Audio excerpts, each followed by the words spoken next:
Yes. I'm not convinced. Yes. You're getting it? Excellent. We've got one more. Do we not have one? We have one more speaker. And then we have a few other surprises. But when I asked if you had enough energy, you're going to need it for this one. We've talked about our mindset. We've talked about, well, we've talked about being assertive and taking the steps to embrace your own selfishness. But there's one other missing component here that we have not discussed, and that is full-blown health. We've touched on it, but we haven't taken those steps yet. So I am going to have the privilege of introducing you to my very energetic friend. Ilian Hahn is an author.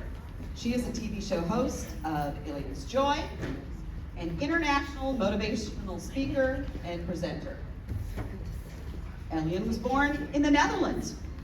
She moved to the U.S. in her 30s, so just a year or so ago, where she trained in dance, in theater, and fitness. She spent most of her professional life in the fitness industry and is a certified life coach with a yoga studio, thus the Maps, and a private practice in Texas. Ilian's focus is on making people feel healthy and well. You can find her mind, body, spirit coach approach on the national stage, presenting her own fitness and wellness programs. Can you tell I forgot my glasses? She's been a wellness counselor with trauma and addiction patients since 2015.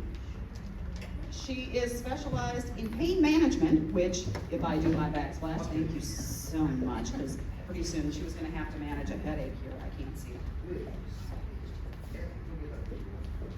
Oh, this is so much better. It's amazing what happens when you put on your glasses. She specialized in pain management and anxiety management. Good, I'm going to need your help after that whole thing, trying to read without those glasses. And is certified in specialty programs for addiction, recovery, trauma, informed yoga, and energy work. Oh my goodness, let's give it up for Ilian Hahn. Thank you so much. Is everybody okay to go on, or do we need a potty break? We're good? You want me to make it really long or really short? I can go forever. And Dr. Williams just told you already so much. I can also wrap it up in 5 minutes. And we can all do a couple of jumping jacks. See, people are leaving when I say jumping jacks, right? Or do some exercise. No. Yeah, the kids know how to do jumping jacks. I'm not going to do jumping jacks with you, but I'm going to talk to you about the power of exercise. And I'm going to do that wrapped up in overall self-care and health-care. We talked about the whole day already. We're going to wrap that up a little bit into what has just been said through the day. But I'm going to just put some little cream on the crop there and just kind of top it off with the way I say it. Kind of the same but different, right? Because we have to take care of self. We have to be ego about it. We have to be just kind of like in a mode of being courageous, wanting to make changes. If we don't make changes, we can't change what we are, situation we are in. Right? Would you appreciate that? Would you agree with me? So a little bit about myself. I'm Ilian. It's all said already, but it ties into my story. I came in my 30s to the United States. Thank you, Cheryl, for saying it was just yesterday. But yes, and so I was married to an American gentleman, and I came here a couple of months later, and the next day he left for my best girlfriend back home in Amsterdam. So that was a traumatic experience, as we call that. But what happened to me is that I didn't know where I was going to be. I had no future. I had not really set anything up. I was in a different country. I wasn't going to go back because I was going to probably kill her. Right? And I wasn't really, right? Her boobs were bigger. Don't look at me like that. And I was so upset about that whole cheating thing. And and I had done some aerobics with, I was a dancer and then I had done some aerobics and I got certified with Jane Fonda and Richard Simmons, remember? 1, 2, 3, 4, to the right, to the right, to the left. Right, I could all that. I could talk the language from the right and the left, and I could count to 4, right? So, sometimes 8. So here I was in the States, I was like, what am I gonna do? And nobody appreciates aerobics, right? It was called aerobics, do you remember? Anybody over 30, right? It was called aerobics, and I did all that stuff, and I was like, well, what am I gonna do? So I really didn't see any future with that, although I love to do them. And I was being big time cheated on. So I was really not in a good place. And where that came from tied into the next 20 years, it kind of went down from there. So I kind of took care of myself and kept doing the health thing and the wellness and the fitness thing. But it came really in handy if I didn't eat, because I kind of had a little bit of a let's stay skinny, as Jane Fonda kind of background thought about that, right? So let's be size 0, not eat. I can certainly drink a lot of alcohol at night, that's good dinner, right? Maybe smoke a ciggy or 2, right? Because then I'm working off the next day anyway. 1, 2, right? All that stuff. Ended up really good together. So at night you party really hard, you go out. I can shake that bump up maybe. I can just shake it the whole night, dance, go out everywhere, and do all that stuff. That was really destructive while I was in the health business. Don't tell anybody. I was in the health business, and it was really destructive. I was not taking care of myself. And why do we do that? We obstruct ourselves. Why do we have so much there in the past, and you know where I'm going? We have so much there that is usually instilled by people that love us sometimes too much. The strangling love that I call that, right? I call that sometimes the emotional blackmail. I love you so much, now do this, do that, now change, right? I did everything for you, so now do this, do that, so you change, and you be this person that I want to see. I work part-time in my own practice as a life coach, and I work part-time since 2015 in an addiction recovery facility. So I see people with tremendous, painful past trauma, history, disaster every day. And I try to work with them, not just in a life coaching, mind, spirit way, but also in a body way. So I'm going to tie that in together. But what happened to us is that what was just told to you, and Dr. Williams talked about it, and this morning we talked about it, we live a lot of times in a framework of expectation, I call that. So what happens to us is that a child with a lot of wonderful, I love you so much, emotional blackmail, I'm just going to work so hard so you can go study. And then if you are just, having a good career set up, you're going to get married, I expect you to get married, have 2.5 kids, live in a house on Wisteria Lane, have a front and a backyard, have wide open spaces, nowadays, wide open spaces, right? And the granite countertop kitchen counter, preferably if you're 25. Right. How in the world are we going to do that? Then we have a picture frame that shows the perfect family, and we don't even know who we are. Right? Because we ran for that career, and to please everybody, and to live in expectation for everybody, and to do all that perfect stuff, and now we have the perfect family and the perfect picture frame. I found myself there in my 30s, still here in America. I was still not going to go back because I was still going to do something to them.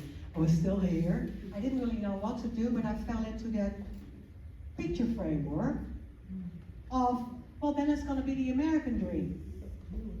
Everybody's dream. Now get married, have a kid. And I thought, well, if I am just doing that, if I'm having a baby, I'm going to be happy.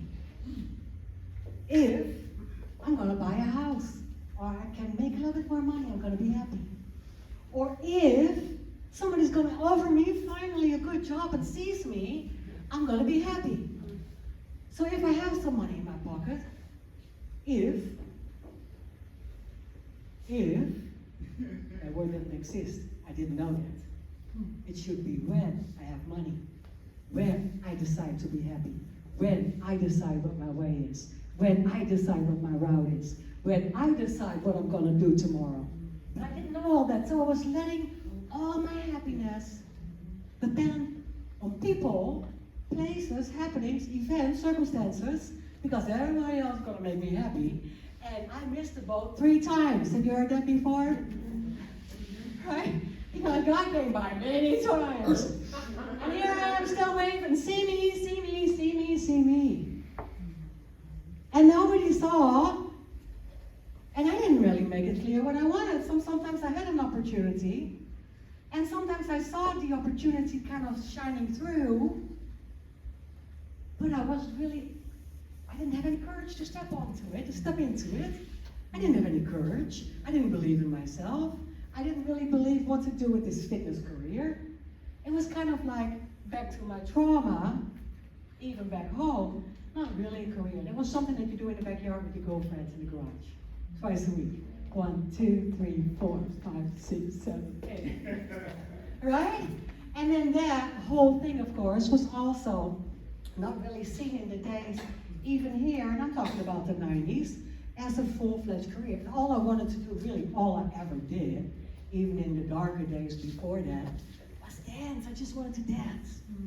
I just wanted to move. That was my passion. That was my love. That was my purpose. But I didn't know that I had to do something with that purpose. It was kind of like set aside. And nobody saw me wave. So everything went wrong for a long time. Till I heard, just like what you heard today, that it was all about me, that I had to have courage to change things, that I had to take care of myself, and sometimes, and I'm going to get to my point about health, I'm not going to make you do jumping jacks today, but I'm going to get to the point. Sometimes we have to see that all connected, that mind, body, spirit thing, right? And that we can heal ourselves sometimes by, I just did a show about that, put your sexy back on. And kind of have the courage to step out there and do it and say, this is what I want. I'm not going to listen anymore. So I stepped out of a second marriage. This time it was me. I was just not happy because the happiness was kind of like in the framework, but I wasn't happy. I didn't get the attention that I wanted. I didn't get to be happy, which doesn't mean really that you can be happy all the time anyway, because happiness is kind of decided by, again, people, places, events, right? But I didn't have any inner peace. Taking it a step deeper, I didn't have any inner peace. I was just momentarily happy, maybe dancing a little bit, and the next day not at all. And I was holding on to a lot of triggers. From my traumatic past, from pain, from expectation. Not knowing how to get out of that framework of expecting to be perfect, expecting to be the next best thing, right? So there's 4 triggers that I always use also with my patients. If they drink a lot, if they use drugs, I work with opioid addiction patients a lot because we try to get them off the pills and recover in a natural way. I use anxiety intervention a lot to get people away from, right? We're all like overdosing anyway, the whole day on information, even if it was just on television. And the pressure of the things that we have to do. So to get away with that, there's constant triggers that will push our buttons. I'm going to go to this health thing now. I'm going to do Fitness Monday. Who's going to do fitness with me Monday? Next Monday. Next Monday. Next Monday. Next Monday. Listen, who's going to go walk, go to the gym, play some golf, play some tennis, whatever you want to do? Yeah, next Monday. Next Monday.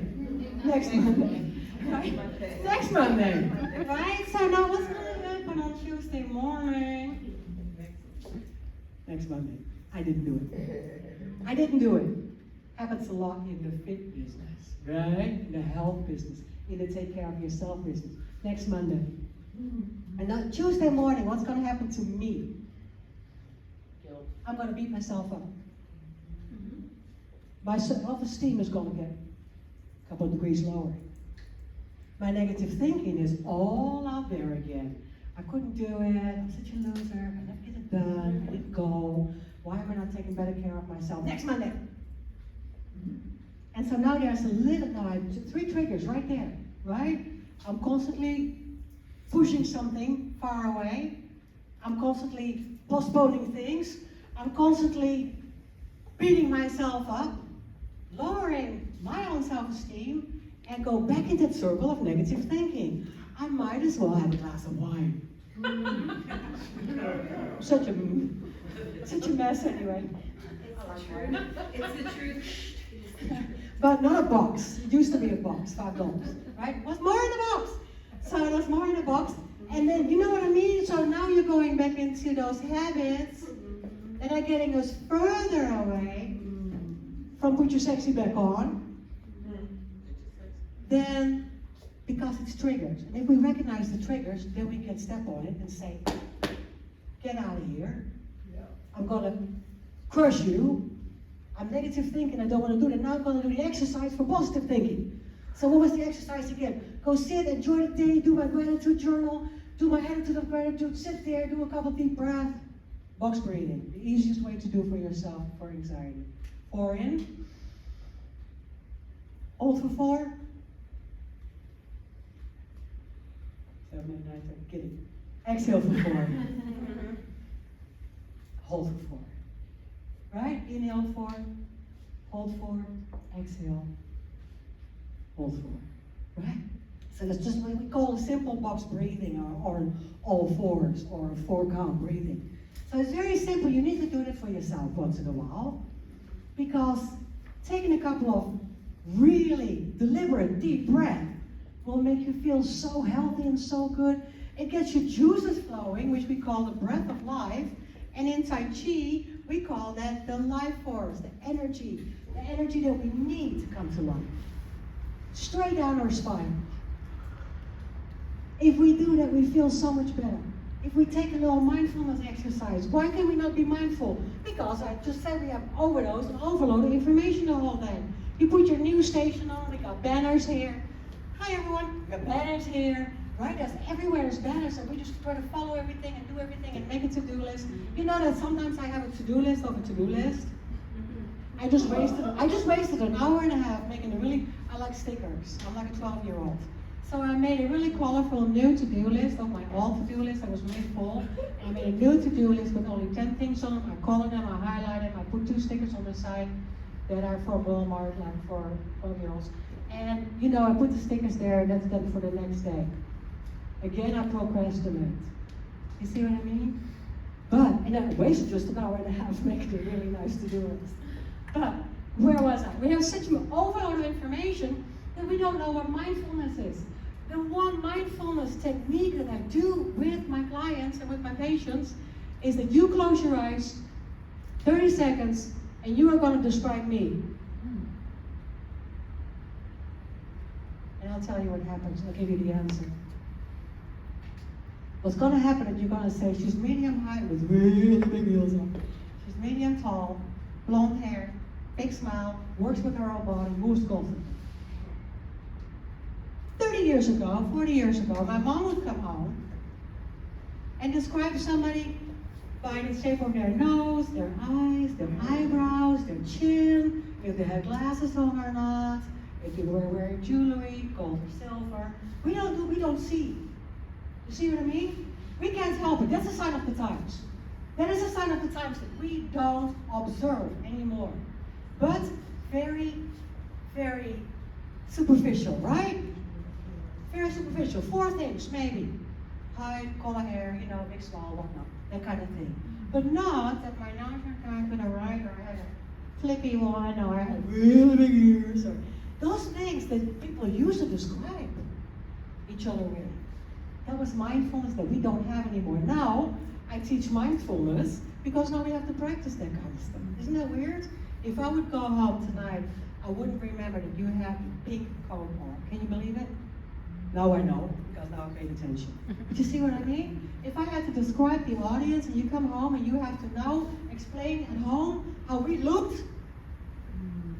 Did we look? We didn't look. See what I mean? That's why we need mindfulness. So going to our health, overall health, if we are not going to take care of ourselves, and this is all connected, mind, body, spirit, I'm not going to go too long, but to come wrap it up, let's take care of our health. Let's do some exercises that you love. Not everybody has to do yoga with me, but do something that you love, about 30, 40 days, a good walk. Not with the dog, because he goes everywhere, right?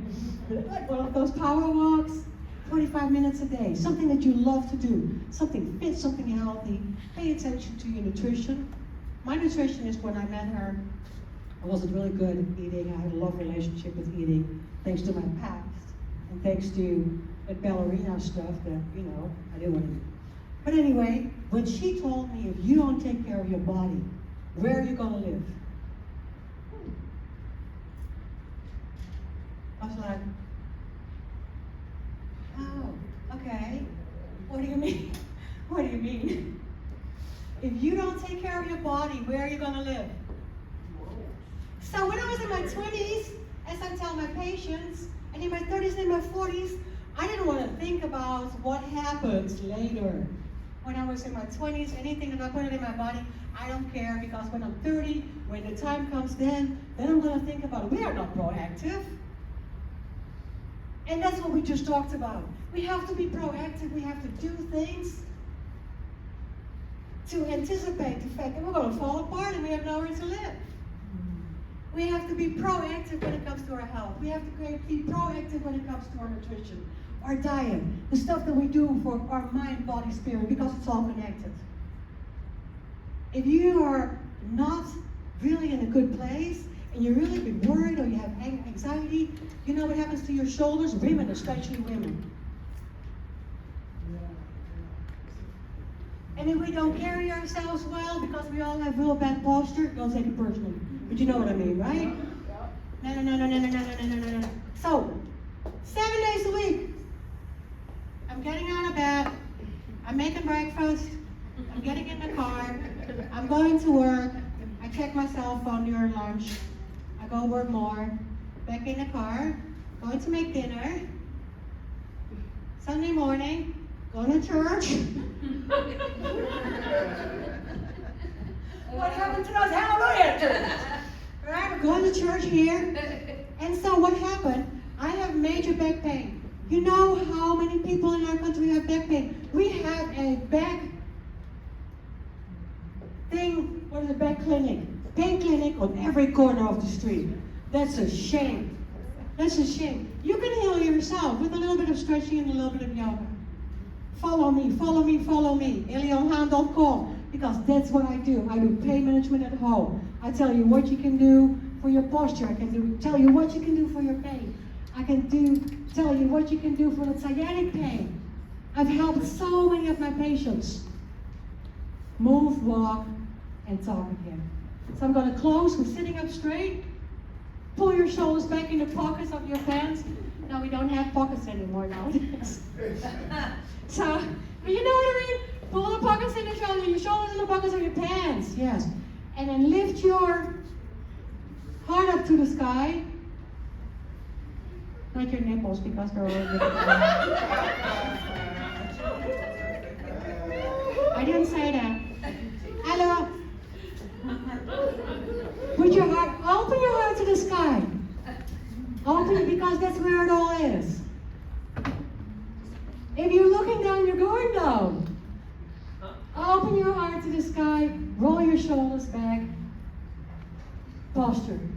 And then you feel so good. So put your sexy back on. And even if you feel really, really bad, putting some really colorful clothes on. I didn't feel like it this morning. I feel like wearing black all day. Have you been there? Have you been there? So if you feel like that, especially if you feel like that, you're going to put some crazy hat and your yellow purse and your green high heels, and you're going to get out there and somebody will tell you, oh, Elion, you look so good today. And I'm like, ugh. Right? I was in the mood and I wanted to draw everybody with me. Misery loves company, right? But now you're going to tell me, Elion, you look so good today. What did you do? Don't tell anybody. All I did was lift my heart up to the sky, grow 2 inches in my waistline, because now I got perfect posture, and I put something pink, orange, and yellow on. And people go like, oh, you're awesome, you look so great today. I love it, what did you do? Now my brain says, oh, okay. And so automatically my noodles, my spaghetti up here will tell me you are awesome. And automatically you have a better weapon. You are stronger. That's what I always say to my patients and clients with put your outside back on. Put your sexy back on. Right? If you just do that when you don't feel good, you can physically actually stand up straight and put something cute on and take a walk, then that will diminish your anxiety. It takes your anxiety almost away. It will train your brain to say, oh, I am wonderful today. I am amazing. I look so cute. Bad. And then you kick your leg out behind your ear. If you are 25 and younger. Right? Something like that. So do you know what I mean? It's all about the mind, body, and the spirit. But if we put the body sometimes on, we feel physically better, we stand up straight, we put something cute on, we can handle life. Life doesn't stop. Life is difficult. Life is complicated. Life has been really, really tough the last 2 years. Life doesn't stop, but you get better at it. Thank you so much. Reach out to me anytime.